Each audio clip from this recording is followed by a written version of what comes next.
Coucou et bienvenue pour une nouvelle vidéo avec moi. Aujourd'hui, je vous amène dans ma cuisine. Aujourd'hui, je vais vous montrer comment je m'organise pour faire mes courses du mois, comment je m'organise pour faire mes menus de la semaine. Généralement, je fais des grosses courses une fois par mois. Et après, en semaine, s'il y a des trucs qui manquent, généralement le week-end, je les prends, les fruits, les légumes, les trucs comme ça qui se périment.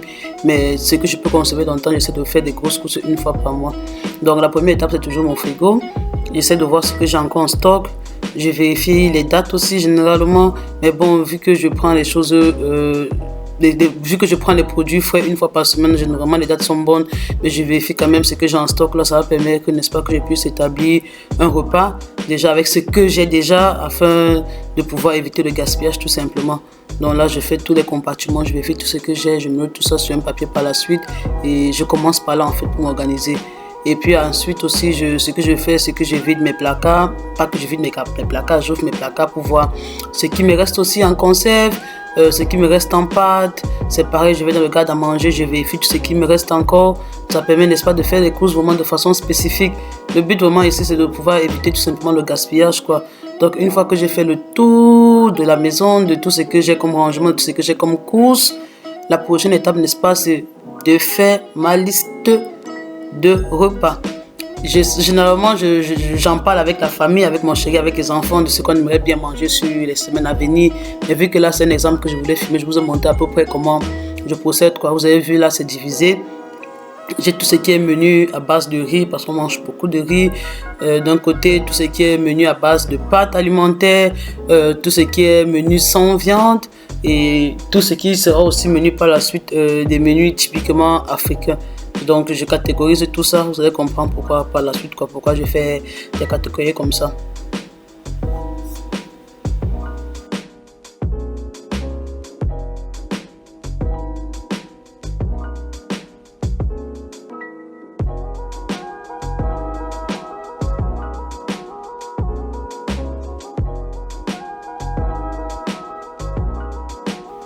Une fois que j'ai ma liste de repas, n'est-ce pas, j'utilise un souvenir j'utilise un code de couleur en fait.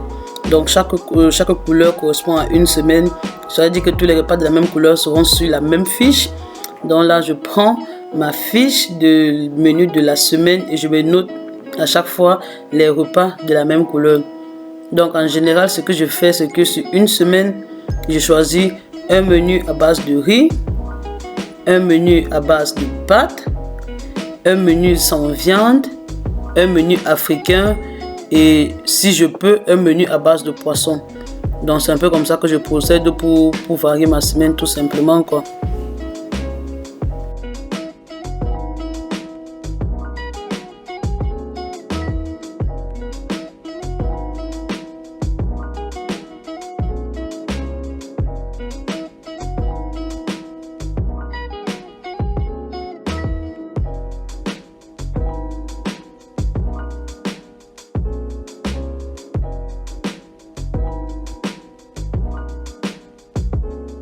Donc une fois que j'ai établi mon menu de la semaine, sur le côté droit de ma fiche, il y a ma liste qui correspond, n'est-ce pas, ma liste de courses pour le menu de cette semaine.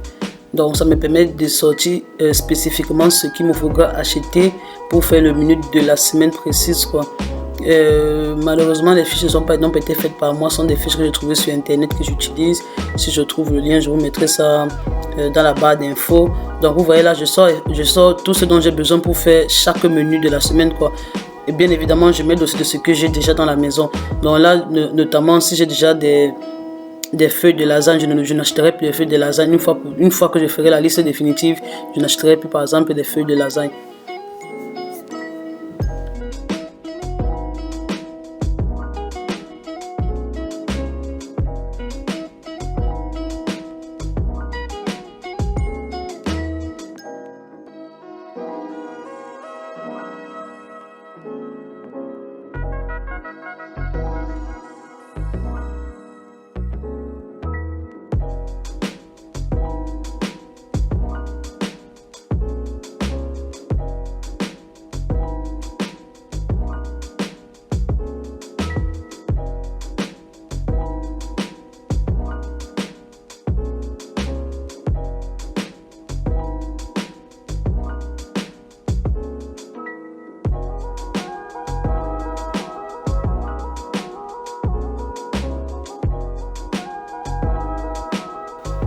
Et après, je recommence le processus pour tous les autres semaines du mois, quoi. Généralement, comme je vous ai dit, je fais un menu sur 4 semaines, ça correspond à un mois.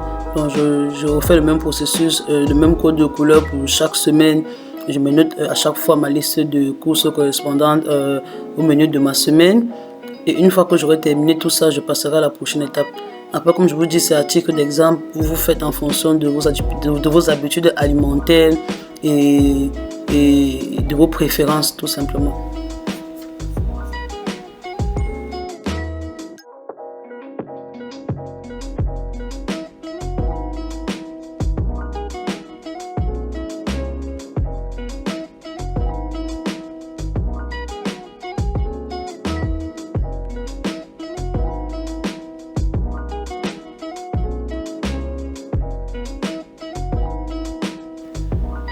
Donc, une fois que j'ai fini de faire mes 4 semaines de repas, que j'ai noté tous mes menus, ce que je fais, c'est de sortir ma deuxième fiche. Cette fiche, maintenant, c'est la fiche définitive de ma liste de courses. Et l'avantage, comme vous pouvez le voir, c'est que elle est vraiment divisée en différentes catégories.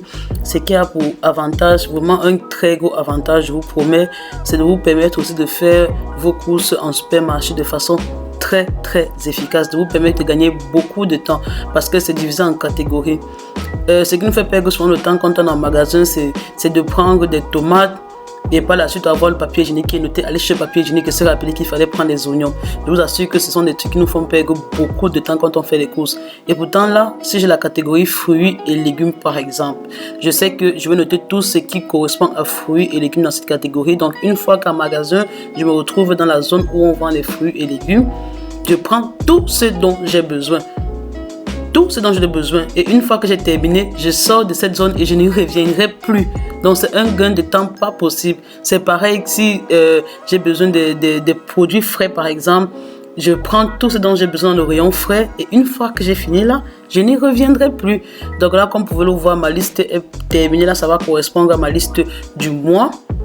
Et une fois que cette liste est terminée, je vais en magasin, je fais mes courses, j'essaie de m'y tenir, j'essaie d'éviter les achats spontanés parce que comme je vous ai dit, j'ai 2 enfants aussi, donc il faudrait essayer de rester dans un budget raisonnable. Donc j'évite d'acheter les choses de façon spontanée tout simplement.